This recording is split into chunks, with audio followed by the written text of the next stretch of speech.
У нас сегодня на разборе уникальный синтез данных. Да, там и философия звука, и нейробиология, и, что лично меня очень зацепило, принципы ведической астрологии тантра-джьотиш. О да. И наша главная цель сегодня — это понять через музыку концепцию так называемых 12 раши. Слушай, но обычно при слове «раши» люди сразу представляют себе знаки зодиака где-то там в космосе. Ага, гороскопы какие-то. Вот-вот. Но здесь предлагается совершенно иной угол зрения. Раши рассматриваются не как звезды, а как 12 конкретных пространств прямо внутри человеческого тела. То есть это 12 функциональных способностей человека. Ну, там восприятие, действие, понимание, выражение чувств и так далее. И главный фокус в том, что изучать их просто по книгам — это абсолютно бесполезно. Да, потому что существует просто гигантская пропасть между сухой информацией и реальным знанием. Отличная аналогия с рецептом. О, рецепт блюда, да? Тексты, таблицы — это просто рецепт. В нем идеально расписаны граммы, миллилитры, минуты. Это стопроцентно точная информация, но она мертва. Она не утолит голод, как ни крути. Именно. Знание рождается только тогда, когда блюдо приготовлено, когда мы можем ощутить его текстуру, аромат, вкус. То есть переход от информации к живому знанию просто невозможен без чувственного физического опыта. И музыка выступает здесь самым быстрым проводником. Да, давайте разберем это по полочкам. Что здесь по-настоящему увлекательно, так это чистая механика процесса. Социальная рутина заставляет нас существовать в левом полушарии. Мы оперируем логикой, правилами. А музыка такой плотности, как у Pink Floyd, она создает акустическое давление, которое физически невозможно игнорировать. Да, она заполняет пространство так, что для аналитического ума просто не остается места. Звук возвращает человека в базовое состояние живого чувствующего существа. Музыка же не спрашивает о возрасте, образовании или статусе. Она забирает внимание целиком, очищая внутреннее пространство от ментального шума. И если этот инструмент настолько всесилен, возникает логичная мысль, почему бы не использовать его для обучения. Те же самые 12 России традиционно пытаются объяснять через визуальные символы. Рисуют барана, быка, весы какие-нибудь. Раскрашивают их в разные цвета. Ага. Но визуальный подход дает сбой. Когда мы видим картинку барана, мозг мгновенно лезет в базу данных. Типа так, баран значит упрямство, рога, агрессия. Начинается интеллектуализация. Да. Вот. А если подобрать 12 звуковых рисунков, 12 плейлистов, каждый из которых будет вызывать в теле физиологический эквивалент конкретного раши, это уже совершенно другой уровень. Потому что зрение по своей природе фрагментарно. Оно фиксирует объекты и запускает анализ. А слух — это чувство, которое охватывает все пространство целиком. Оно обволакивает. И идея заменить визуальные символы музыкой, она имеет под собой строгую нейрофизиологическую базу. Интуитивное погружение в звук, подбор аккордов на слух — это тренировка восприимчивости. Да, это то, что академическое чтение нот с листа дать не может. Потому что чтение нот снова логика. Подожди, а вот здесь у меня возникает некий скепсис. Если отказаться от строгих учебников и изучать мироздание через плейлисты, не превратится ли все это в какую-то субъективную дискотеку? В каком смысле? Один человек под меланхоличную мелодию чувствует грусть, а другой — светлую ностальгию. Разве не теряется сама архитектура знаний, если мы полагаемся только на эмоции?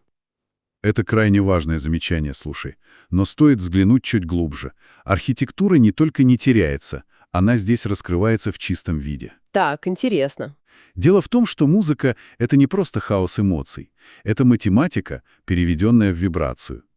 Принципы, которые управляют делением живой клетки или орбитами планет, это те же самые законы частот, которые создают музыкальную гармонию. Ага, то есть в ведической терминологии эти движущие силы называются грахами, а пространство, где они действуют, раши. Верно. И когда звучит определенная последовательность тонов, она физически резонирует с конкретными зонами тела. То есть это механика резонанса, как в физике, когда одна струна заставляет вибрировать другую на той же частоте. Абсолютно точно.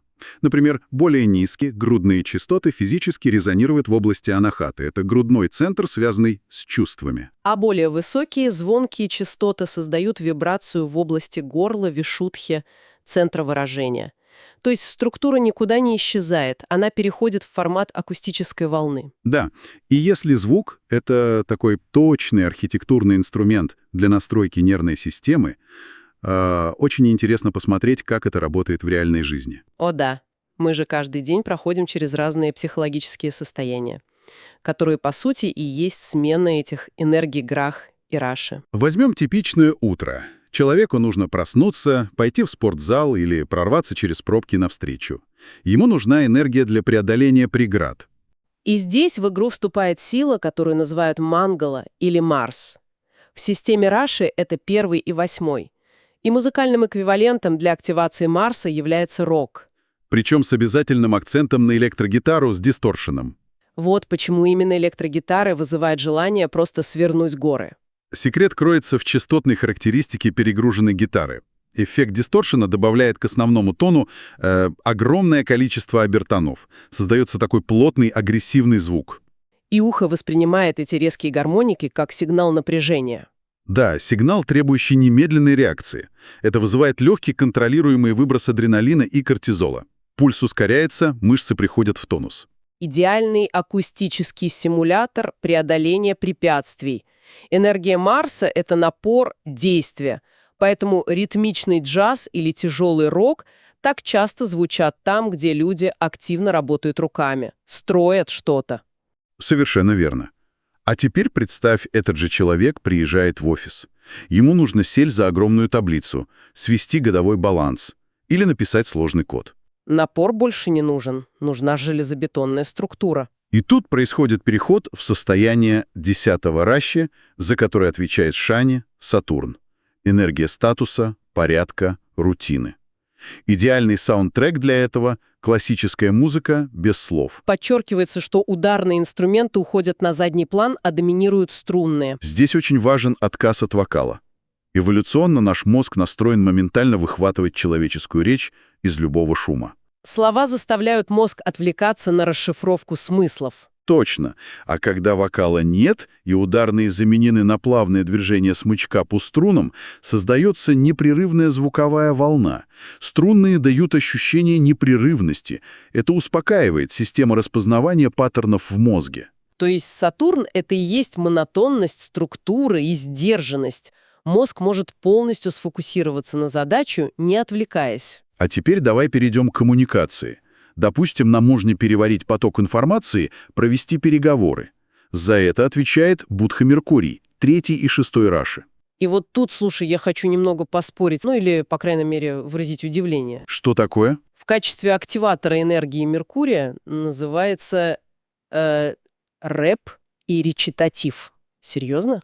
Да, звучит неожиданно. Ну просто когда речь заходит о ведической философии и космических законах, хип-хоп — это вообще последнее, что приходит в голову. На первый взгляд кажется парадоксальным, да? Но если разобрать анатомию рэпа, все реально встает на свои места. Что такое Будда? Это сила формы, упаковки смыслов, коммуникация. Ну да, логично. В поп-музыке балом правит мелодия, а в рэпе мелодия вторична. На первом месте жесткий ритм и метрика. Слова не просто поются, они буквально утрамбовываются в строгие ритмические конструкции. Требуется колоссальная когнитивная работа, чтобы так форматировать информацию. Вот. И подростки, которые так любят этот жанр, они интуитивно ищут именно эту энергию формы. Идентификацию через четко структурированный словесный поток. Рэп — это идеальное воплощение информации в ритмическом каркасе. Слушай, звучит убедительно. И полная противоположность этому — это вечер, время расслабления. Включается энергия Шукра, Венеры, 2-й и 7-й раши. Популярная музыка — та самая попса. Да. Ее задача предельно проста — минимизировать когнитивное напряжение. Простые аккорды, знакомые мелодии, лимбическая система получает свою дозу дофамина, тело расслабляется. Музыка плотских ощущений и гармонии. Но дальше наступает глубокая ночь. И здесь мы входим в зону 4-го раши. За нее отвечает Чандра, Луна. Зоны самых глубоких, первобытных инстинктов. И саундтрек здесь этника, звуки природы, шаманские мотивы. Меня совершенно заворожила история про сов. О да, это потрясающий пример того, как биология откликается на частоты. Исследователи поставили эксперимент в дикой природе. Ночью они включили записи шаманской и ритмичной музыки. И на эти низкие частоты из темноты моментально начали слетаться совы. Хищники. Птицы ведь не обладают эстетическим вкусом, им все равно на композицию. Но низкочастотные удары бубна идеально совпали с акустическими паттернами природы, на которые настроена их нервная система при охоте. Энергия Луны — это не про размышления, это про прямое считывание пространства инстинктами. Фантастика. Но знаешь, если с шаманскими ритмами все понятно, возникает вопрос. Как быть с тем, что откровенно режет слух? Мы обсудили гармонию, но в мире полно хаоса. Да, в источниках упоминается энергия Раху. Сила иллюзий, искажений. И ее музыкальным выражением описывается разрушительная, хаотичная музыка с избытком грязных слов. Ну, типа блатного шансона с матом. Или бессмысленного информационного шума. Раху — это сила, которая нарушает естественную когерентность. С точки зрения нейрофизиологии, прослушивание дисгармоничной музыки с агрессивным посылом вызывает внутренний стресс. Мозг пытается найти структуру там, где ее нет. Верно, и это приводит к хроническому скачку кортизола и разрушению внутреннего спокойствия. Но означает ли это, что любые резкие, немелодичные звуки — это абсолютное зло? Должны ли мы запереть себя в комнате и слушать только небесные арфы, чтобы сохранять духовное здоровье? Нет, конечно. В этом и заключается ловушка черно-белого мышления. В природе нет плохих звуков. Есть понятие уместности. Давай посмотрим на 8-й Рашид Скорпион. Это зона острой трансформации, кризиса, выживания. Именно. В традиционных шаманских практиках для прохождения через этот опыт используются пугающие выкрики, атональные звуки или даже имитация воя волка в поле. Механизм здесь терапевтический, да? Когда внутри накопилось разрывающее напряжение, гармоничные арфы его не снять. Нужен акустический взрыв. Издавая резкий, животный звук, человек физически сбрасывает спазм с нервной системы. Это катарсис. Но ключевое слово здесь — уместность.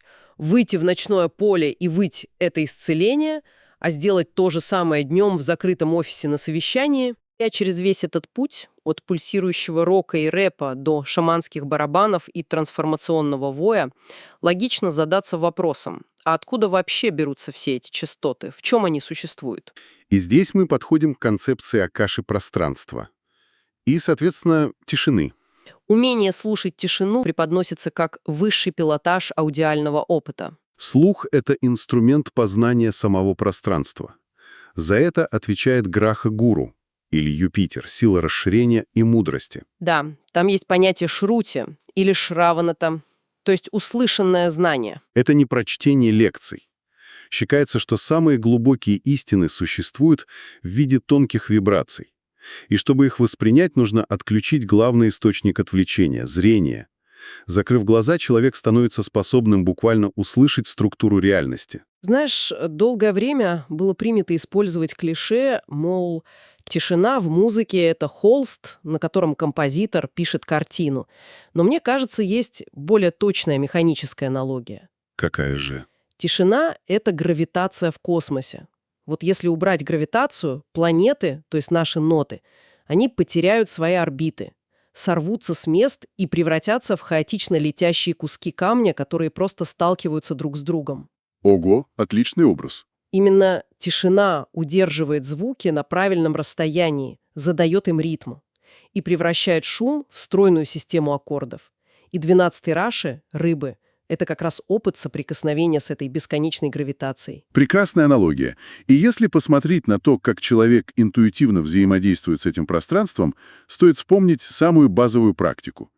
Что делает ребенок или взрослый, когда хочет успокоиться? Начинает тихо мычать или напевать себе под нос. Да, биологически это стимуляция блуждающего нерва, которая моментально снижает тревожность. Звук рождается внутри и заполняет внутренний объем. Это чистый опыт автосинхронизации, где не нужны никакие колонки. Ну что ж, собирая все это воедино, становится абсолютно очевидным, что музыка — это не просто фон для мытья посуды или поездки в метро.